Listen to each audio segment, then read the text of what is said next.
Going on there, YouTubers, gamers and hobbyists, hope you're having a good day, and this is a video response to Vince Venturella's topic of the week, which is about Warhammer on YouTube and being a content producer. So I just thought I'd say how I got into it, take it from there really. So I got into the hobby of Games Workshop and Citadel Miniatures about 2 or 3 years ago, must be about 3 years ago, I'm going to say 3 years for ease.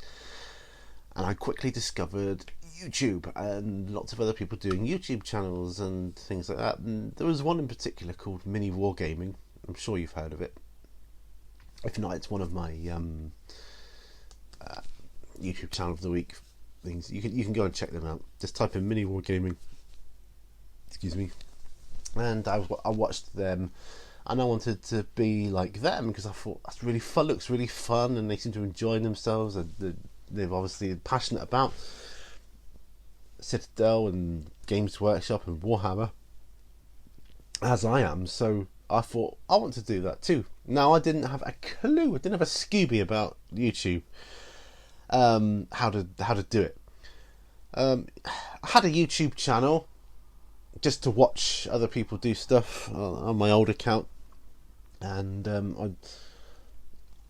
I don't know. I thought, how the heck do you become a content producer? I have a media degree, so I thought that might be handy, and I was into photography, so there's a start. And I had a laptop with a built-in webcam, which is what I'm recording this on now. But I started off with very basic equipment, and I'm still trying to upgrade as I go. But what I've learnt over the time, and this is my experience, couple of things you need to be, to have a chance at being successful in any genre on YouTube. One, you need good sound. Two, ideally you could do with good lighting. Now, that doesn't necessarily equate to having really, really expensive equipment. It doesn't. Because you can have good sound, and I think the sound I can get here on some videos, I have technical problems at times, and that's a different kettle of fish altogether. But I can achieve good sound, and I use a clip-on microphone. It's just a cheap one. You can get expensive ones, but you don't need to be super expensive to start off with. I don't think you don't even need to have them for a lot of the stuff, and it depends what type of video you're doing. As long as you're loud enough, clear enough, people can hear and understand what you're saying without having to turn their volume up to full. I think for me that's the biggest off-putting thing on a video. If I can't hear what somebody's saying properly, or the sound not very good, or it's making a lot of hissing noise or buzzing, that's kind of off-putting. But you don't have to have expensive equipment to do that. Now I'm going to go off camera, and you'll still hear me because I'm clipped into it, but I'm going to show you if I can get my hands on it. Oh, there we go. My very first handheld camera that I used, other than this, was this little beauty I got on eBay for about 25 quid, I think, or 20 quid, I can't remember now. It's a very basic camera. It had a flip screen, all that. It did the job for me. It's got the microphone on the side there, so I was able to talk into it there, because I'm right next to it. That's essentially is your microphone then, isn't it? So unless you've got it over there, you're not going to have too much problems. So that's what I started with, and it was only 720p, I think, that one, but it was HD anyway. 1280 by 720 high definition. Yeah, there you go.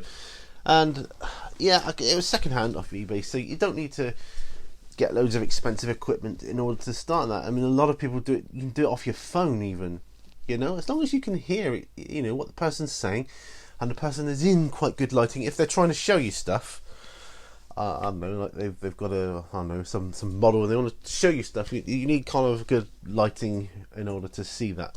So that's my experience of it. So yeah, that's just my response. I'm with Vince in that, I urge you, if you're thinking of it, just do it. Now, some people don't like being in front of a camera, and that's fair enough. A lot of people tend to do videos where they're talking, but you can't see them, so they're behind the camera talking, and that's fine. It depends what type of video it is. I mean, you've got all sorts. You got tutorials, you got battle reports, you've got, you know, Q&As, you've got rambles. There's loads of stuff. So thinking about these different areas brings me on to my next point. You need to work out what you want to do. You know, for me personally, I'm still experimenting with different things, and I want to do everything. I know, but being a one-man band, you can't do everything. But I want to cover as many games as I possibly can that my budget allows for. I'm going to be changing up, so I'll be doing battle reports when I'm in the studio, and that's going to be a huge changing factor for me and my channel, is actually moving into the studio. So I'll have all my stuff, all this clutter that you can't even see a fraction of that I'm surrounded by. That'll all be out there, and I'll be able to get going with that.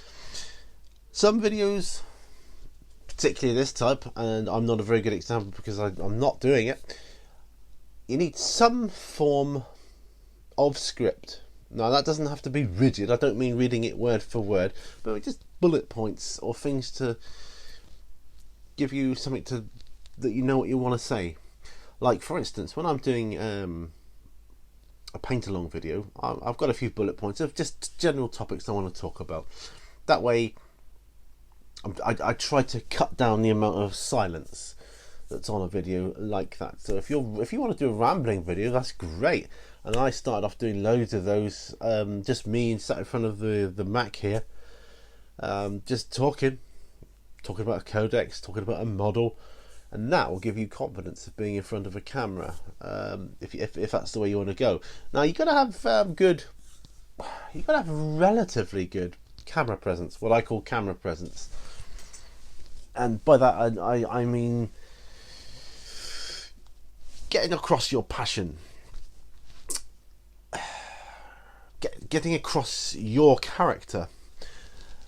I'm not talking about you need to be personality of the year or anything. I just mean getting across your personality to the viewer, whatever that may be.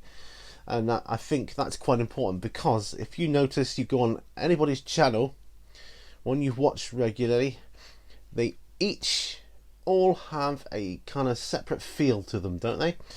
You know what to expect, you know how it's going to feel, and it's got that feeling. You think, yes, I'm there on that person's channel. I know that, because it's just got that feel about it. And that's the presenter getting across his personality or her personality. So yeah, this is just my thoughts on the matter. I'll try not to go on too long. Don't want to be going on about it too long. This is just my thoughts. That's my video response. I hope you all have a good one. Get loads of painting done. Remember, all brushes lead to one. I'll see you guys on the next video. Bye for now.